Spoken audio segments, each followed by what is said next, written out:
what fun this has been. So, do you feel a little more vibrational than you did when we began? Do you feel more an emotional responder to the vibrational being that you are a little more than you did when we began? You're more true to yourself because who you are is a vibrational being. Who you really are is someone who knows your value. And when you're true to yourself, you know your value. When you're true to yourself, you love yourself and you love others. But it's easier just to love than to love others. It's easier to love some than to love all. And it's easier just to love than to love some. You get the sense of what we're talking about? The state of being is much easier to accomplish than you have formerly thought. So this for sure has been accomplished as we've played together today. You are more vibrationally oriented than you have been, which means you are more step 3 oriented than you have been. You are more blended than you have been. You're more sensitive to energy than you have been. You're more like the beasts of your planet than you have been. You're more allowing than you have been.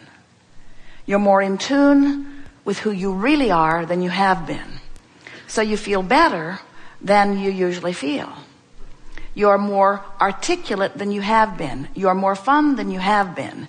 You're more frisky than you have been. You're more eager than you have been. You're more of who you really are than you have been. In other words, you have found and sustained the feeling place of who you really are for a longer period of time than you usually do. In other words, you're more in the vortex than you have been. But having said all of that, you're still free to move about. But the most significant thing that we want to say to you is you are more aware of and practiced at, even if you just listened and didn't speak, you are a better focuser now than you have been. Focuser of what? Focuser of energy. Focuser of energy. Focuser of energy. Are you a better focuser of thought? Maybe, maybe not. Are you a better focuser of energy? For sure. So, play with the idea that you think and feel and think and feel and think and feel and think and feel and think and feel and think, feel and think, feel and think, feel and think. And as you sit to meditate, and it's really good to do it, sit to feel, sit to feel, sit to feel, sit to feel well-being, sit to feel secure. Sit to feel well-being. Sit to feel stable. Sit to feel harmony. Sit to feel love. Sit to feel good. Sit to feel well-being. Sit to feel stability. Sit to feel secure. Sit to feel stability. Sit to feel secure. Sit to feel alive. Sit to feel well-being. Sit to feel secure. Sit to feel worthy. Sit to feel sure. Sit to feel calm. Sit to feel peace. Sit to feel energy. Sit to feel love. Sit to feel source. Sit to feel whole. Sit to feel you. Sit to feel you in the vortex. Sit to feel you in your world. Sit to feel you in your body. Sit to feel you in your best planned body. Sit to feel you in the body in your mind's eye. Sit to feel you in the relationship in your mind's eye. Sit to feel you in the financial abundance that you have created. Sit to feel your wonderful world. Sit to feel your stable and perfect world. Sit to feel your productive government. Sit to feel your cooperative neighbors. Sit to feel the well-being of your planet. Sit to feel the stability of your being. Sit to feel the excellence of your world. Sit to feel the harmonics of the variety. Sit to feel the perfection of the variety. Make claim to what you've put into your vortex and feel your way there, and sit to reach for the feeling of it until you've trained yourself into those feelings that then will engender the thoughts and the others with whom you can dance your creative, magical, perfect, ever expanding, co-creative dance with anyone who has managed to feel themselves into the vortex where you are. Do that, and you will never again rendezvous with anyone not there where you are. In other words, shore yourself up and be who you are. And in doing so, find the joy that you have laid out for yourself, because anything less than what we have just described is not who you are. And that emptiness feels like various degrees of negative emotion, which will give you constant guidance to point you in the direction of feeling for the energy that is really you. So if someone was rude to you and you didn't like it, and you just brushed it off like a spark from a fireplace before it burned a hole in your sleeve, if you just brushed it off, then there's nothing about it that affects you. It was just a moment in time where you rendezvoused. Law of attraction put you there because of something that was going on with you, but you didn't exaggerate the situation because you didn't think about it. You didn't ponder it. You didn't wonder what the ulterior motives were. You didn't discuss it with someone else. You didn't blog about it.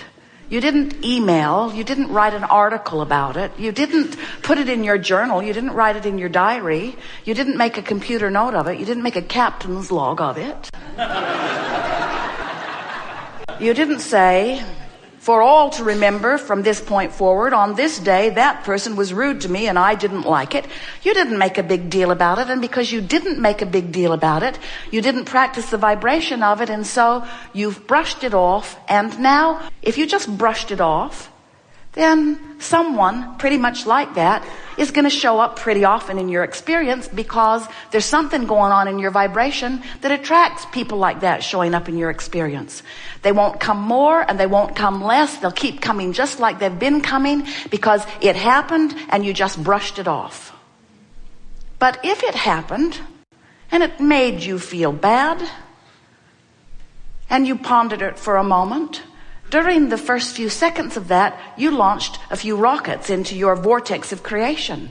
You launched rockets that say, I deserve to be respected, and I want to be respected, and I want to treat others with respect, and I want to feel good about life, and I like to feel secure, and I want to be secure in my experience, and I want to be an emanator of love, and I want to be an attractor of love, and I want to experience the well-being that I was born, and I want to know my worthiness. In other words, like rapid-fire rockets going into your vibrational escrow. So now, all of that happened in the moment of your perception of being mistreated. But now, because you've launched all those rockets, just like in the previous statement that we offered to you, you launched the rockets, they were rude, you're experiencing the opposite of what you want, and in the moment this problem occurred, you put a solution into your vibrational reality, which is what precedes all realities. Another way of saying it is, you expanded because of this exposure to this person that you perceived to be treating you in a rude manner. But this time, you don't just flick it off. You don't just pretend that it didn't bother you.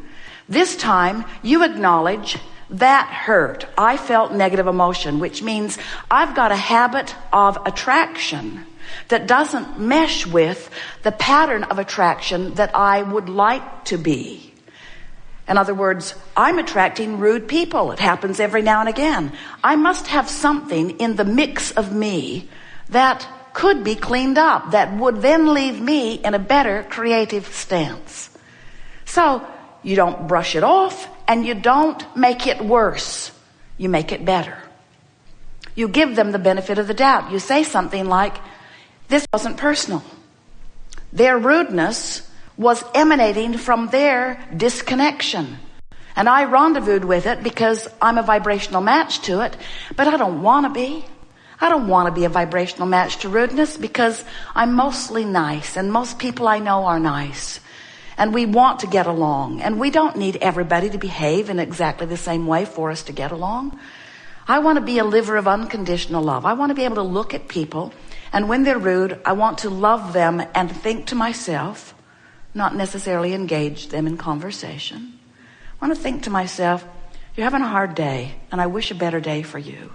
And I wish a different rendezvous for me. So, thanks for the update.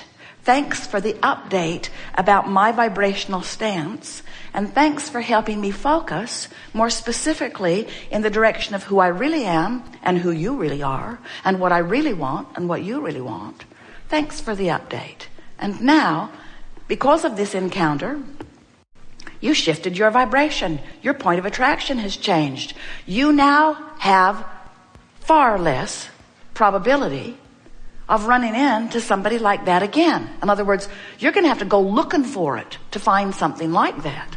Now, later that day, you could be with another friend because you've been attracted for another reason.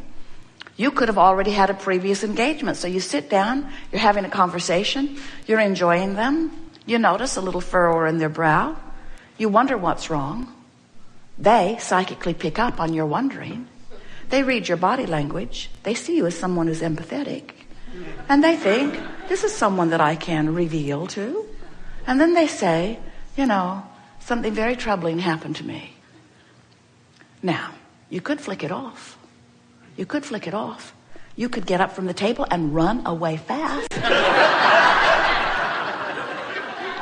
You could feel defensive. You could feel warning. You could feel uncomfortable. You could want to head it off.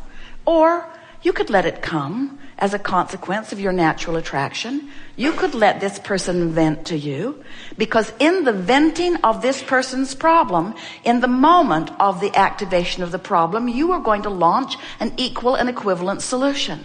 So you're going to benefit from this interaction no matter which way it goes, really. But then, once you launch the rocket, you've got some decisions to make. You can ignore it, which means you'll stay right there, and this friend will vent to you on a regular basis, and others probably too. Or you can let this person vent his problem, which causes you to activate a solution, and then you can, maybe not in that moment, but as soon as this interaction has ended, you can spend time thinking about what it is you want for this friend. You can spend time activating within you, as the source within you already has, the solution to whatever problem he activated and verbalized to you. And if you do that, you'll feel the relief of coming into alignment. Now, you might say, that's odd, Abraham. I felt pretty good. He took me into a worse feeling place, and then I compensated for the worse feeling place by reaching for a better place. What have I gained? And we say, you've gained the power of focus. You've gained the benefit of the rocket that this person helped you launch. You've gained the benefit of launching a rocket and catching up to it. And most of all, you've achieved a new vibrational place, a new vibrational stance relative to this subject. And most important of all, you have done what you came to do. You have been a deliberate creator in that you've used the clay of the vibration that surrounds you, and you have created something better than existed before. In other words, you've got your hands in the clay. We want you to understand that you don't want to avoid troubling people. You don't want to go looking for them either. But it is so helpful to understand that if something troubling comes into your experience, it's there for an important reason. It's active in your vibration. To condemn whatever came for coming when you ask for it, even though you didn't know you did, is the wrong way of going about it. To blame it for coming, them for coming, what they said, what they did. To blame them when it's active in your vibration is really barking up the wrong tree. What you want to do is receive it and feel with your emotions the vibrational validity. Does it harmonize with who I really am and what I want, or is it off? And if there's any negative emotion, it's off. And what does that mean? When it's off, you got to get it back on.